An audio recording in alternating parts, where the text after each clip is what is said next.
Hello, everyone. This is your lecturer, Jun Lee. Today, we're going to talk about binomial distribution. So far, in chapter 4, for example, we learned how to um, discuss the distribution of the data set and how the data is spread out. So we learn the variance and standard deviations. And in chapter 3, we learn um, the average and median, um, etc. So those are some of the examples that we used to describe the data sets. So, but in this chapter, we're gonna, from chapter 5 and 6, we're gonna learn distributions. Okay. Um, in chapter 5, we're going to learn binomial distribution, but in chapter 6, we're going to learn normal distribution. The main difference between these two distribution is binomial distribution is like a discrete variable, and normal distribution is like a continuous.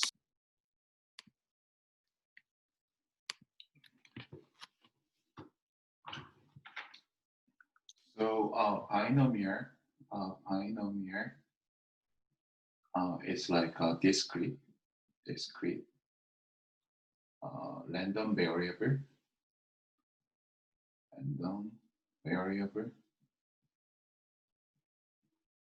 and for normal distribution,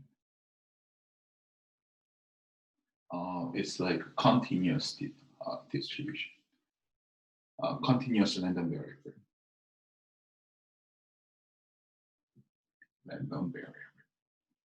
So discrete is like 1, 2, 3, 4, 5, something you can count. But continuous is something you cannot count. For example, this is like a number of water bottle. Something you can count. Okay, I have a 5, cups of water or something like that. But continuous is something like, okay, in the water bottle, I have a 16 ounce, like an ounce or 15 ounce or etc. etc. So which is continuous in the nature. So to describe this kind of some of the characteristics of the random variable, we're gonna use binomial for discrete and normal for continuous in this course. Okay.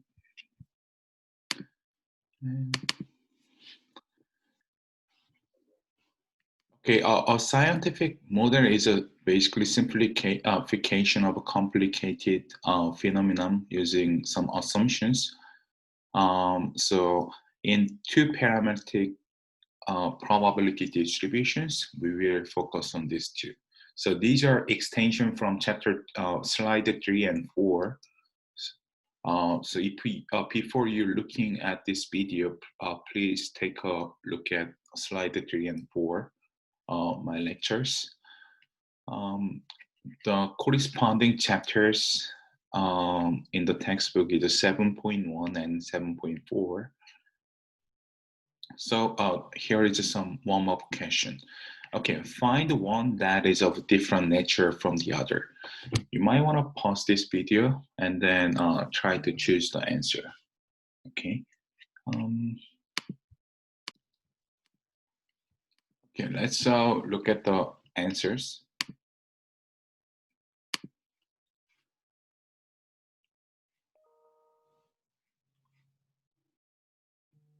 So for our binary variable, but number D can take any value. For example, result from a coin flip is either head or tail, and gender of a randomly picked person, that is basically male or female, and decision whether to attend the next class is yes or no, and next year's GDP growth rate, that is basically, it can be any number. So this is the example I described in previously was the continuous variable. So it's a continuous it can grow like a 1.1% or 2.2 or 4% or whatever number. This is a characteristic of continuous variable, but A, B, C, E are or binary variable. So binary variable means it's either yes or no, or succeed or failure, or one or the other, something like that. So these are called binary variable. A random variable is binary if there are only two possible outcomes. We usually encode the outcomes as 1 or 0. For example, I can define a variable whether you are female or male. If you are female, I just encode as 1, and if you are male, it's gonna be 0, or vice versa, etc. Or if you are succeed, it's gonna be equal 1, or failure equal 0, or something like that. Or if you flip a coin and if it heads comes up, it's gonna be 1, and tail is 0, something like that. So these are some of the examples. So yes or no, or succeed or success or failure, those kinds are the example we can define as binary variable. So the key point is when you have only two possible outcome. If you have like a 3 possible outcome, you cannot use, it's not binary variable. So actually, when it comes to discrete random variable, there are many types of. So when it comes to discrete random variable, there are a couple of things. For example, to describe the distributions. So one way is binary variable to describe discrete. Other thing is geometric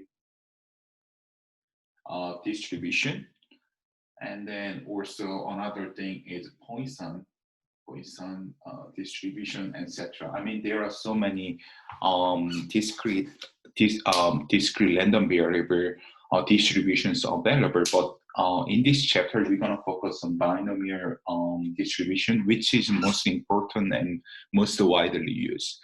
The difference is binomial distribution, as you can see from the name, it's gonna be either 1 or 0.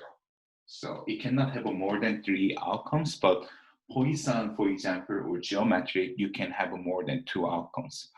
But since it's more familiar with, and then most important in the discrete random variable distribution, so I will focus on this. But you can take a look at this in the textbook if you like. So binary random variable is only 2 possible outcomes. So you can say x equal 1 or x equal 0, something like that. So we can find the probability of a succeed. For example, the one of the example would be, okay, so this chapter 5 is going to be binomial distributions.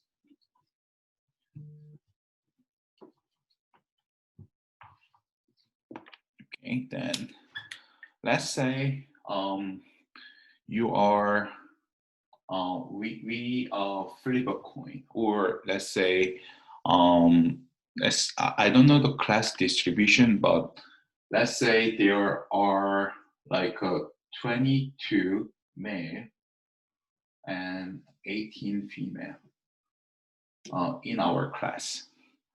I'm just made up number. I'm not sure. We have about 40 students in our class, but I'm not sure how many are female but male. But let's say we just encode male as number 1 and female as 0. Or, I mean, it can be vice versa, the other way. I mean, let's just make it female as 1 and then male as 0. So we can find a probability. Let's define probability as a P, such that it's going to be probability that X equal 1. In other words, that is basically probability that someone in our class, let's say they are some random variable, equal just female. So we are looking for probability of female. How did we find the probability of female in chapter 1? is basically the total frequency of a female, right? Which is 18 divided by total number of students in our class. That is 40. So 18 over 40 is the probability of female. So that is how we define this. So how about male? Probability of male. So that is what? Since the summation of a probability is what? Always equal 1. So it's going to be just 1 minus p. That is probability of female. Or that is a probability that probability of a male, sorry, x equals 0. In other words, that is a probability of x equal male. So, I mean, we can calculate this just 22 divided by 40 if we have this information, but let's say pretend we didn't have this information, then you can say just 1 minus this 18 over 40 to get the probability of male. Say. So, these were the concept. Let's say you flip a 5 coin, and then first time you got 1, then 0, 1, 0, 0. Or if x equal 1 is for head, it's going to be head, tail, tail, something like that. You can change it, but you need to define initially and then talk through. So you can x equal 1 for tail, x equal 0 for head. You can name that, but then it's going to be changed to 0, 1, 0, 1, 1. But based on this, you can get the ideas. So what is the sample probability of a heads? Originally, remember, you're looking for probability of heads. So heads is 1. So you might want to pause this video, by the way, and try to answer those. So you are looking for probability of heads, right? In other words, you are looking for probability that x equal 1, because we define this x equal 1 as heads. So that is what? So how many heads did we have? So we have 1, 0, 1, 0, 0. So how many heads? It's 1, 1. And how many observations do we have? 5. So 1, 1, there are 2 over 5. In other words, it's 40%. That is probability of heads. So how about probability of tail? Just 1 minus 0.4. In other words, 60%. So answer would be D, like that. So what is the sample mean? Do you guys remember how to find the sample mean? Sample mean was what? So you might also want to pause this video. So sample mean was what? So we are now looking for, so we have a 1, 0, 1, 0, 0. So but average mean is what? So add everything, 1 plus 0 plus 1 plus 0 plus 0 over 5, right? If we are looking for population mean, right? So that would be what? 2 over 5. So this is coming from chapter 3 or slide 3. If you don't understand this concept, you can go back to that slide. So, I mean, can you notice something? Okay, that is 2 over 5. Okay, I realized the mean equal probability of x equal 1. That was 2 over 5 as well in previous case, right? So isn't it just, by constant? So actually, no. In binary cases, we have a very useful formula for any binary variable. Number of successes equals sum of all observation. So for this reason, because the reason why is that we encode that as 1 or 0. So number of success is summation of all observations. So therefore, probability of x equal 1 is number of successes over sum n, which is equal to sum of all observation. If you substitute over here, that is average. So expected value of x was the average, right? So this is very, very powerful too. So make sure you guys know that. I mean, when I ask you to find the average, for example, you can just use the standard method we have been using, but in binary random variable, you can find it. Okay, if I'm asking you to find the probability of x equal 1, then you can just find the average. That's it. So interpretation of mean of a binary variable is, suppose the mean is 0.4, because there are only two possible outcomes, 1 or 0, the numbers are just labeled without meaning any numbers. So the numbering doesn't mean anything. So 0.4 has no meaning because it's not possible outcome. So we have to interpret that as a probability of succeed, because we encode as a succeed equal 1, failure equal 0, or something like, or female as 1 and male equal 0. So 0.4 means, okay, probability of, female, say, is 0.4 or 40%, something like that. So we interpret that as probability of succeed, or probability of female, or probability of heads, something like that. So always remember, this is the probability. So what is the variance? So you guys remember how to find the variance, right? I mean, based on the last chapter 4 or slide 4, our previous lecture. So you can find the variance. So you might want to pause this video and try to get this on. I mean, make sure you guys practice this, it's very important. So we first get the average and then find the deviation, right? For example, 1 minus 0.4. So that was our first step, right? I mean, just reminding you, I just gonna go over really quickly, but if you guys not really sure about this, make sure you guys just go back to the previous slide. I'm just gonna transpose this like that. That was our outcome of x, and then our average was what, 0.4. So take the deviation. That is what, 1 minus 0.4, 0 minus 0.4, 1 minus 0.4, and 0 minus 0.4, 0 minus 0.4. And the second step we did was scared deviation. So we take the scared, the scared of it. And the last step is add all the numbers, summate that, divide by 5. Because there are 5 observations, right?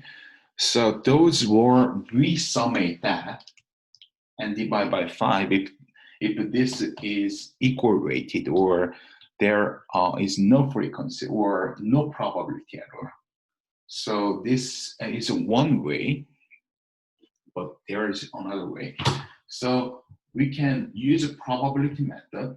So this is another way. I explained in detail in chapter 4. If we are confused, make sure you go back.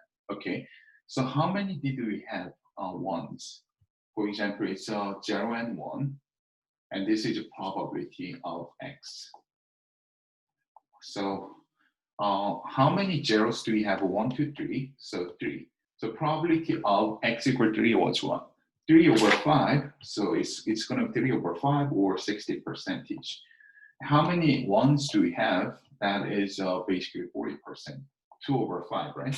So let's try to get these numbers. So it's gonna be 0.6, 0.6, negative point, actually it's negative 0.4, 0.6, negative 0.4, and negative 0.4. And if you summate everything and divide by this number, it's gonna be, okay, if we take the square root of it and just add them up, the sum would be 1.2.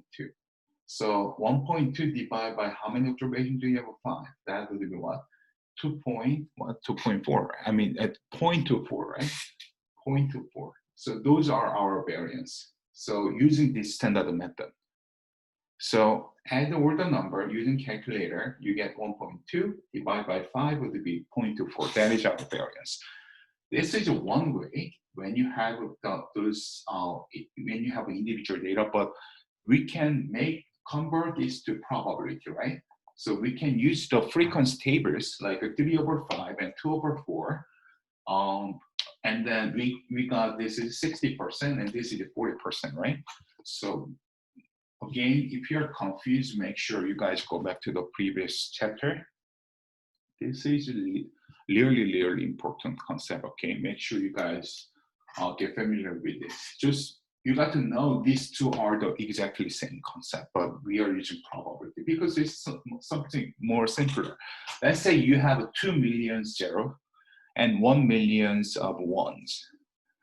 I mean, you cannot list all the variable and get the scalar deviation of everything. In that case, this probability, you're gonna have only 2 outcomes. That would be much faster and easier. So, so that was our outcome. Now, our average was what? Average was just 0 times 0.6. So mean was, so 0 times 0.6 plus 1 times 0.4, that was 0.4, which was the same, 2/5 in previous case, right?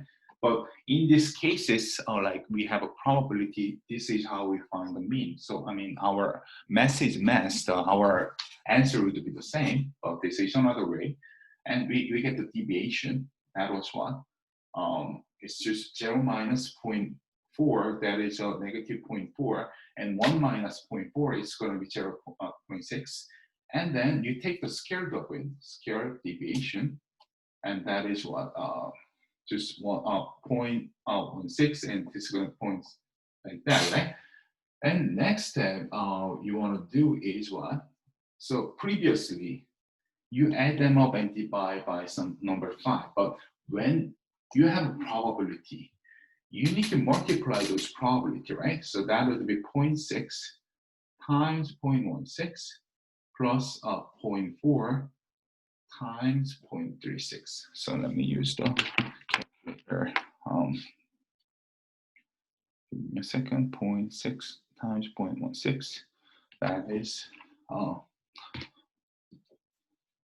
so that is 0.096. This would be 0.4 times 0.36. That would be 0.144. Then you just add them up.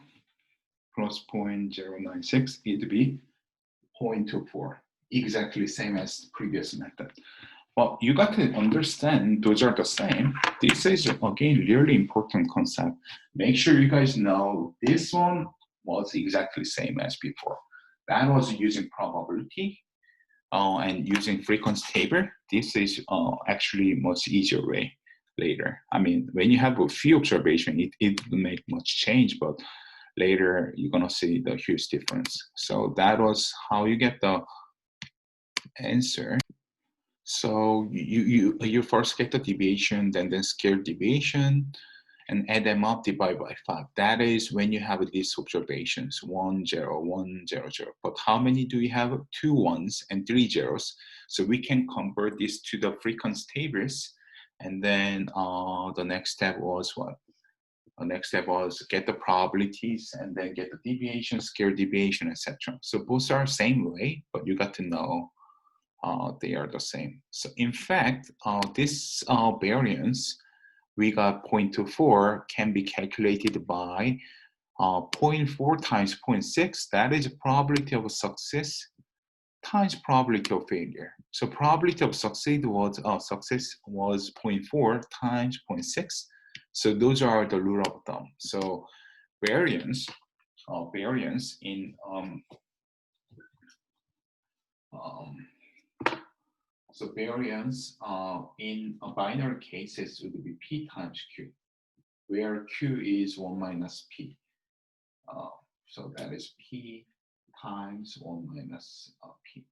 So q was probability of failure, probability of success, or is probability of x equal 1. This is probability that x equals 0, but q, but summation of probability is 1, so 1 minus p. So that was our rule of thumb. So let's do some example here. Randomly choose an answer to a question with 5 choices. Let's say you have you are taking an exam, but let's say x equal 1 means correct and x equal 0 means wrong. You have 5 multiple choices, but you didn't study, so you just randomly choose your answer. So probability would be 1/5, right? Because there are 20% chance that you're gonna get right. What is a mean and variance? So using the formula, the probability and mean are basically the same, right? Oh no, actually I shouldn't give you the answer. So you might want to pause this video and try to answer this. So I will leave you the answer right now. So I mean, you can get the mean just using this formula, right? So 1 times 1/5, etc. But we know in a couple of slides ago we show that actually the probability equal average or mean, so it should be 0.2, right? And then variance was what? Just 1/5 times 1 minus 1/5, right? Because that was probability, I mean, variance was what? Probability that x equal 1 times probability that x equal 0. So 1/5 times 4/5. But you can get the variance like that, as I did, finally 4/25. But in fact, in binary cases only, in binary variable only, the variance of x is p times 1 minus p, which is 1/5 times 4/5. So again, it doesn't apply to other distributions, but only binary cases. These are variance and mean. Okay, so how easy it is? Suppose that probability distribution table is like that. So this, we are trying to prove that. So probability of 1 equal p, that means probability of 0 is 1 minus p. We find that the average, which was 0 times 1 minus p plus 1 times p equal p. So that's why we say, okay, by looking at this, okay, p equal 1/5, of course, the expected value of x, which was average, is 0.2 or 1/5 using because of this method. Okay, so using similarly get the square deviation and get the expected values and summate that, you're gonna get variance of x equal p times 1 minus p. This is proofs why we get this. So take a look at this and try this from scratch, okay, and whether you get the consistent result. And we have a variance of this. Let's say if p equal 1 or 0, then variance is basically 0, because if p equal 1, it's going to be 1 times 1 minus 1, which is 0. So variance is 0. But if p is approximate 1 or very close to 1 or 0, the variance is very small, right? But if p equal 0.5, the variance is the largest. So if you did take the calculus, you can find the optimal value of this by differentiate. So that would be 0.5, which will give you the highest variance. Suppose that you randomly choose 20 answers. Let y be the number of correct answers. This is a characteristics of the binomial distribution. So binomial distribution is asking, okay, let's say you try 20. You randomly choose 20 questions. What would be the probability that you are getting 5 questions right, or 10 questions right, or something like that? So possible outcome would be 0 to 20. 0 means you chose 20 questions at random, but you got nothing right.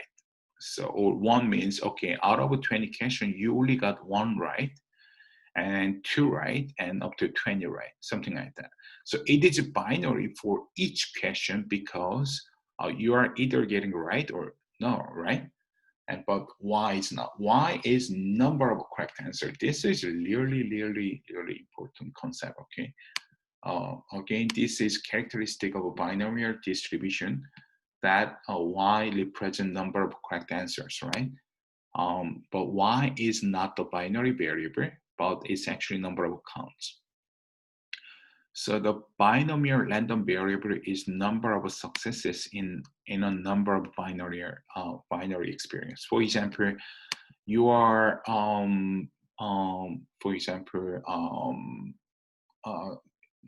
flip a coin, and each of experiments is a binary variable. But let's say you flip a coin 10 times, and you're curious, what is the probability that there are 4 heads out of 10 tries? you can find out this probability, right?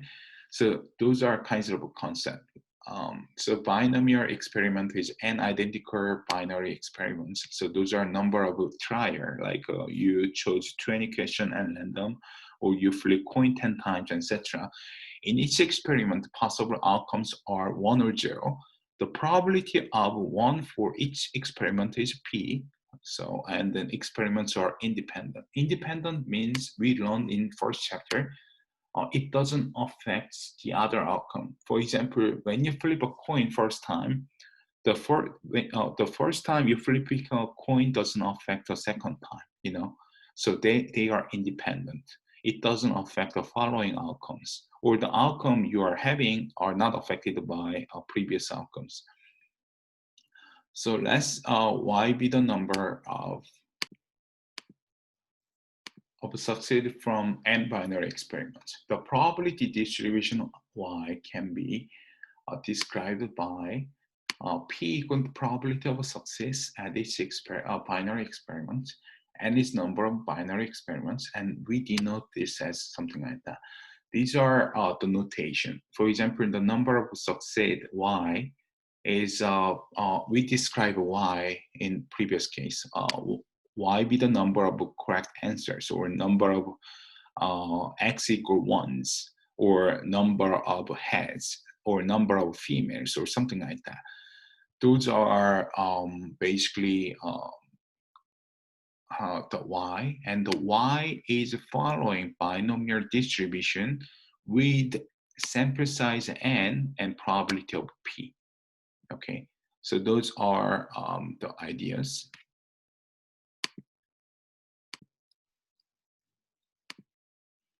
Yeah, so P is the probability of success at each binary experiment, and N is the number of binary experiments.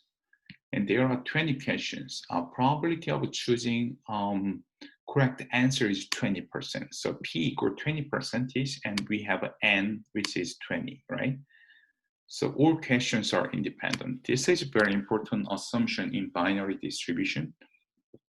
So most of the time, we're gonna make the assumption that all questions are independent, because otherwise you wouldn't use binary distributions.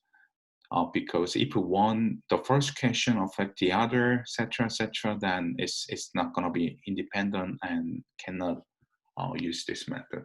So what is the probability that you get 2 points from the exam? The question you are trying to get is, okay, what is the probability that you are getting 2 out of 20 questions right? So in other words, you are having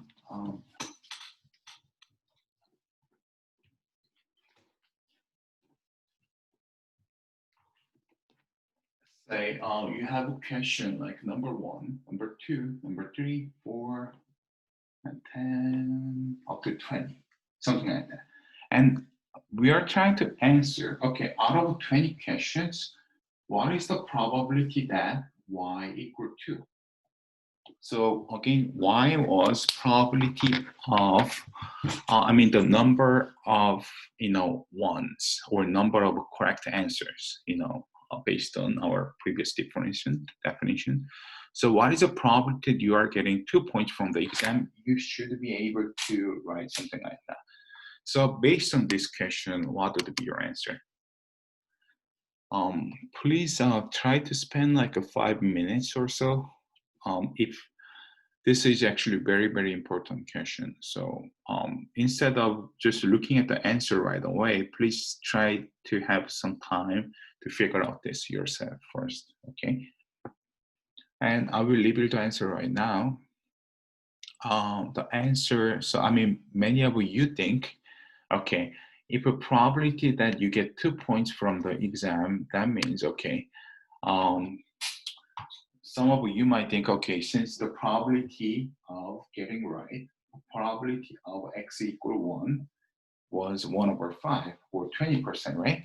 So since we are talking about probability of getting 2 points, so that means getting 2 questions right. So 1/5 plus 1 over 5, or it's 0.4 equal 40%. Some would think this is the way.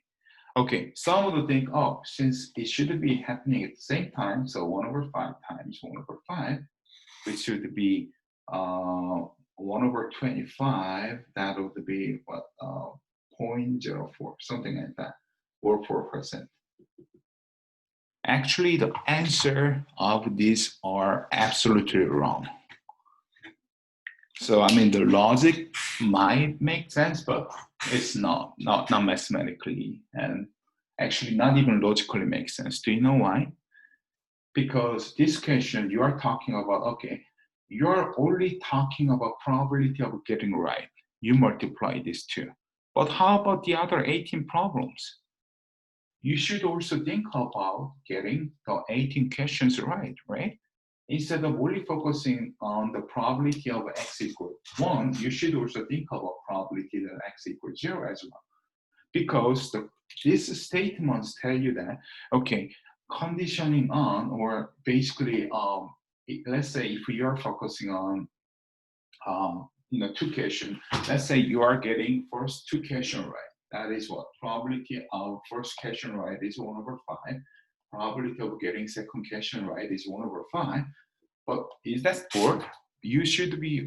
That means you should get wrong for the other question. In other words, you should multiply 4 over 5 for 18 times, because to get the actual number, because that is probability of getting the first question right times probability of second question right times probability of third question wrong, and wrong 20 times. So that means if we do the math, so how many of 1 over 5? It's 2, right? How many of 4 over 5? 18, right? So that would be basically 1 over 5 to the power of 2 times 4 over 5 to the power of 18. So that would be your, it's not answer, but that is a probability of getting 2 questions right out of 20 questions. Actually, this is what a probability of first 2 question right. So when you choose at random, this is a probability that you are getting first 2 questions right, but 18 questions wrong. So, but there is another possibility, right? For example, you can get, instead of first 2, you can get first and third question right, or you can get first and fourth question right, or you can get number 3 and number 10 right, number 4 and number 20 right. There are tons of combinations, So you should take into account, this is a probability of the first 2 questions right. So there is another probability, probability of, first and third question right. And the probability of, second and 10th question right, etc. So there are tons of cases. So in mathematics, there is a way, instead of counting them, which you probably cannot count them because it's too long. So, but in mathematics, you can actually get this one, right, using combinations. So I'm not sure how many of you have learned the combination. So combination in mathematics is trying to count this number. So we have 20 samples, but out of 20, we are trying to find 2. So 20 combination 2, or sometimes people say 20 combination 2. You probably have learned this in high school or in pre-calculus and then calculus. But I will cover this in more detail. I know this concept is one of the toughest one in our statistic course. So please try to spend some time on this. Try to understand why this is the case. I will come back this in a bit. So the answer would be Okay, answer would be actually E. The first object is to understand why. This is one of the hard question. So this is my third time of teaching economic statistics, but so far, out of like 120 students that I have been teaching, nobody got this answer right. Because I mean, that is intention, you know, in the first time, but most of the time after they take this lecture, they were able to answer all kinds of similar questions in their own. So the first objective is to understand why the probability is not simple. So first, okay, because we are going to have okay, X and I'm gonna split this lecture a little bit because it might take a lot of time to digest at once. So I might split it two or three lectures for this. Usually this is one of the topics. So let's X. I will just cover a little bit. So let X1 and X2 be independent binary random variable. And one of the one has nothing to do with independence. But I will maybe stop recording this and then come back in a bit because you might want to spend some time to digest that, but I will definitely come back in later in this slide to explain why the answer is 13 point something, okay?